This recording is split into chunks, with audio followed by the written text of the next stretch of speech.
జై పెద్దన్న. మా నియోజకవర్గ ఎమ్మెల్యే గారు చనిపోవడం మాకు అభిమానులుగా మాకు ఎంతో బాధ ఉంది. చాలా మంది ఏడుస్తున్నాము.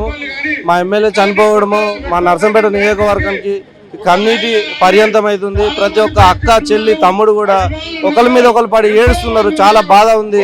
అన్నకు ఇంకా వయసు ఉంది, సమయం ఉంది. ఈ అన్నను మేము చనిపోతే జీర్ణించుకోలేకపోతున్నాం. ఇంకొక 5 years మాకు సేవ చేసి ఉంటే బాగుండని మేము చాలా ఆశిస్తున్నాం. కానీ ఈ అన్న చనిపోవడం వల్ల ఇంతమంది జనము, ఇన్ని లక్షల మంది ఎప్పుడు కూడా మన నర్సంపేటలో ఏ ఎమ్మెల్యే కానీ ఎవరు కానీ మీటింగ్ పెట్టినా కూడా ఇంత జనాభా రాలే. కానీ అన్న చనిపోతే ఇన్ని లక్షల మంది ఎన్నడూ కూడా నర్సంపేటలో కనిపించలే. ఇంతమంది జనం ఈ రాత్రి దాకా కూడా కొన్ని వేల మంది, లక్షల మంది కనిపిస్తడం అంటే అన్న మీద ఉన్న అభిమానంతో ఇన్ని లక్షల మంది వచ్చి అన్న కోసం ఇక్కడ అభిమానాన్ని చూపుతున్నారు. అలాగే వచ్చిన అభిమానులకు కూడా దండాలు చెప్తున్నా. పెద్దన్న ఆశయాలు నెరవేర్చాలి. అలాగే మన కాలేజీ మెడికల్ కాలేజీ తెచ్చిండు కాబట్టి మన పెద్దన్న పేరు పెట్టాలని విద్యార్థుల సంఘం కూడా కోరుతుంది.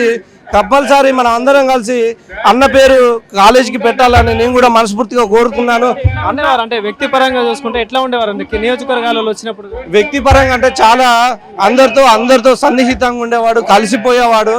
ఎటువంటి గర్వం అహంకారం లేకుండా ఒక చిన్నప్పటి దోస్తులాగా, ఒక సన్నిహితుల్లాగా మా భుజాల మీద చేసుకొని నడుస్తూ మమ్మల్ని తీసుకుపోయేవాడు, పలకరించేవాడు. సెకండ్ ఇస్తే కూడా నవ్వుతూ పలకరించేవాడు.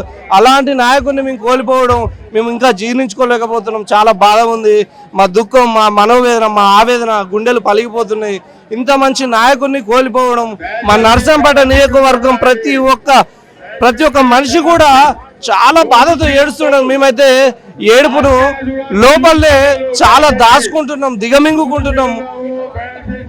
మాకు ఇది చాలా బాధాకరంగా ఉంది. దీన్ని జీర్ణించుకోలేకపోవచ్చు అనుకుంటున్నారు. ఆయన గుండెపోటు రావడం జరిగింది అంటే ఏమై ఉండొచ్చు అనుకుంటున్నారు? అసలు అంటే ఈ గుండెపోటు రావడానికి ఏమై ఉండొచ్చు? హెల్త్ పరంగా ఎట్లుండే? ఐడియా లేదు. అంటే అన్నకు ఆరోగ్యం బాగుండాలని కూడా మేము మనస్ఫూర్తిగా దేవుళ్ళకు ప్రార్థన చేసినాము. కానీ అన్న మాకు దక్కకుండా పోయిండని చాలా బాధ ఉంది. ఇంకొక 5 years కూడా మాకు సేవ చేస్తే ఎంతో బాగుండని నర్సంపేట ప్రజలుగా మేము అందరం అనుకున్నాము. కానీ అన్నకి ఇలా జరిగిపోవడం మేము చాలా దుఃఖంలో ఉన్నాం, చాలా ఏడుపులో ఉన్నాం. ప్రతి ఒక్క తల్లి, చెల్లి, అక్క కూడా నర్సంపేట పట్టణం, నల్లబెల్లి పట్టణం అంతా కూడా ఈరోజు కన్నింటి పర్యంతమైంది.